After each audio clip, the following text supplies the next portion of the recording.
भ्रम में मत रहो पुत्र।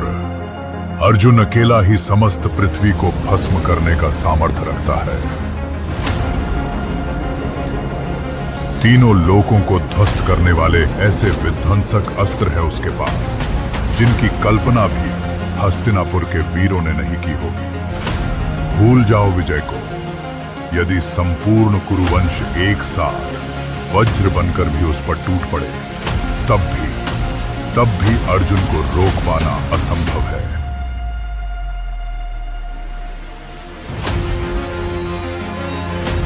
मैंने देवों और असुरों के बीच खड़े होकर युद्ध जीते हैं। इन सैनिकों से भय कैसा? आप बस रथ आगे बढ़ाइए, बाकी कार्य मेरा गांडीव करेगा।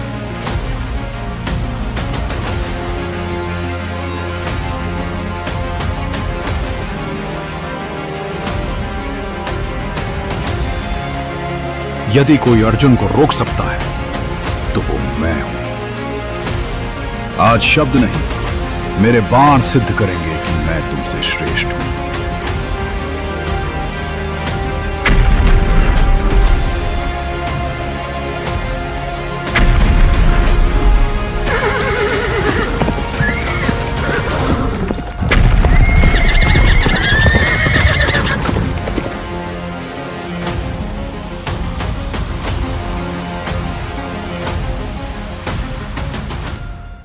महाभारत का ऐसा युद्ध जिसने संपूर्ण आर्यावर्त को स्तब्ध कर दिया, जहां एक ही योद्धा समस्त कुरुसेना के विरुद्ध खड़ा हुआ।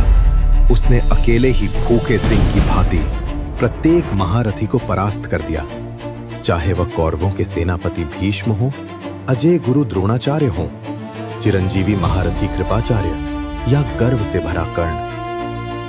ये है वो कथा जहां वीरता अपने चरम पर थी, जहां पराक्रम देवताओं से भी श्रेष्ठ था, और जहां एक योद्धा की ज्वाला पूरी सेना पर प्रलय बनकर टूटी। पांडवों के अज्ञातवास को भंग करने के लिए कौरवों ने मत्स्य देश के गोधन के अपहरण का षड्यंत्र रचा।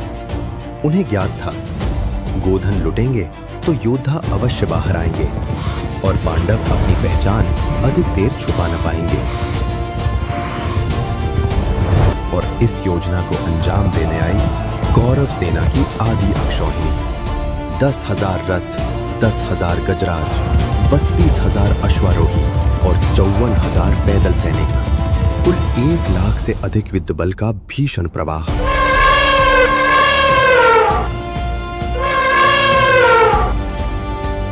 हे अग्निदेव, आज मेरा अज्ञातवास समाप्त होने जा रहा है। आज मैं पुनः अर्जुन के स्वरूप में खड़ा होने को तैयार हूं, परंतु आपकी कृपा के बिना आपका भक्त अपूर्ण है। मेरा गांडीव पुनः प्रदान कर अपनी कृपा बनाए रखें।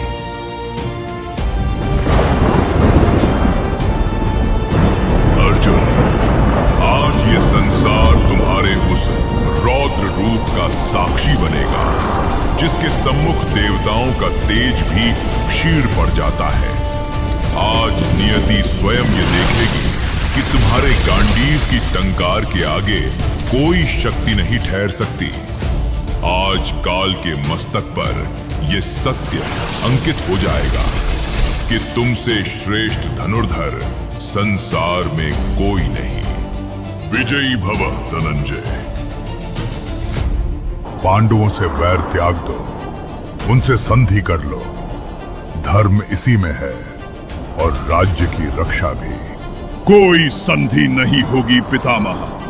ये अकेला कुंती पुत्र हम सभी महारथियों के आगे क्या कर लेगा? भ्रम में मत रहो पुत्र। अर्जुन अकेला ही समस्त पृथ्वी को भस्म करने का सामर्थ्य रखता है। तीनों लोकों को ध्वस्त करने वाले ऐसे विध्वंसक अस्त्र हैं उसके पास, जिनकी कल्पना भी हस्तिनापुर के वीरों ने नहीं की होगी। भूल जाओ विजय को। यदि संपूर्ण कुरुवंश एक साथ वज्र बनकर भी उस पर टूट पड़े, तब भी अर्जुन को रोक पाना असंभव है।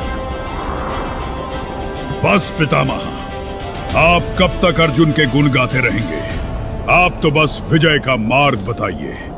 दुर्योधन, यदि मेरी बात माननी ही है तो शीघ्र पलायन करो। अपनी सेना का 1/4 भाग लेकर हस्तिनापुर निकल जाओ, क्योंकि अर्जुन का प्रथम प्रहार तुम ही पर आएगा। और यदि हम सब अर्जुन द्वारा बंदी बना भी लिए जाएं, तो कम से कम हस्तिनापुर की ओर से कोई तो मुक्त रहेगा। पलायन, बंदी, आप ये कैसी निरर्थक बातें कह रहे हैं? दुर्योधन, गंगा पुत्र उचित कह रहे हैं। हम यहां केवल पांडवों का अज्ञातवास भंग करने आए थे, युद्ध के लिए नहीं। तुम प्रस्थान करो, हम सब यहां अर्जुन के सम्मुख खड़े हैं। सारथी, रथ वापस मोड़ लो।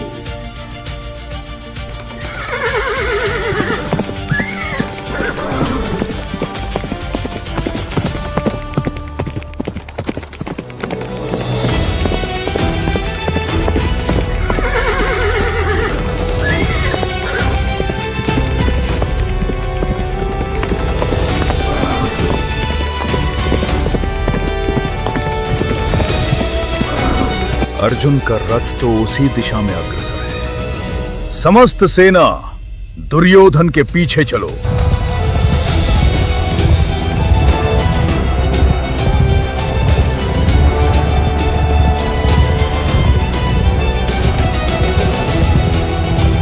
युवराज उत्तर, मुझे दुर्योधन चाहिए। उस रथ के पीछे बढ़ो। वह ऊंचा गजराज सा प्रतीत होने वाला रथ वही दुर्योधन का है। अरे अर्जुन, ऐसी विशाल सेना के मध्य में रथ कैसे आगे बढ़ाऊं? चारों ओर महारथियों की पंक्तियां हैं। युवराज, मैंने देवों और असुरों के बीच खड़े होकर युद्ध जीते हैं। इन सैनिकों से भय कैसा? आप बस रथ आगे बढ़ाइए, बाकी कार्य मेरा गांडीव करेगा। तेजपूर्णः धीरः पार्थः धीरः सः गाण्डीवस्य ध्वनिश्रेष्ठः युद्धे जायते स्पन्दनम्। अर्जुन अर्जुन वीराय धनुर्धर्महास्ते तेजसा जगत् प्रकाशे जय वीर पार्थ सेना।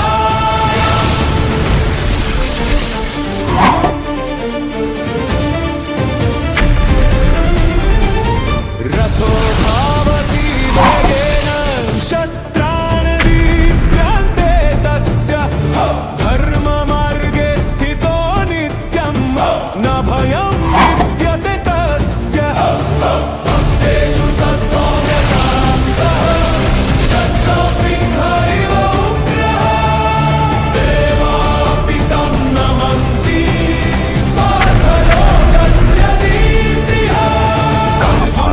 कायर दुर्योधन, ध्वनि गंभीरा शंखध्वनि दत्तो योधाय जय जय पार्थ।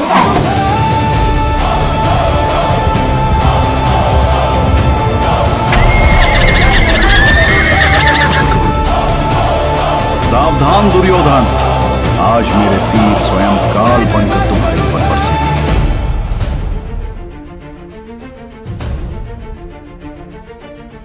मैं सज्ज हूं।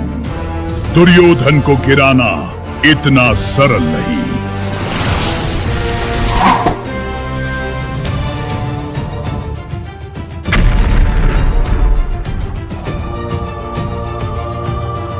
ये बाण दो। सूर्यपुत्र कर्णवीरः रणभूमौ दृढस्थितः धनुषा ज्वलते तेजः शत्रुसेनाकम्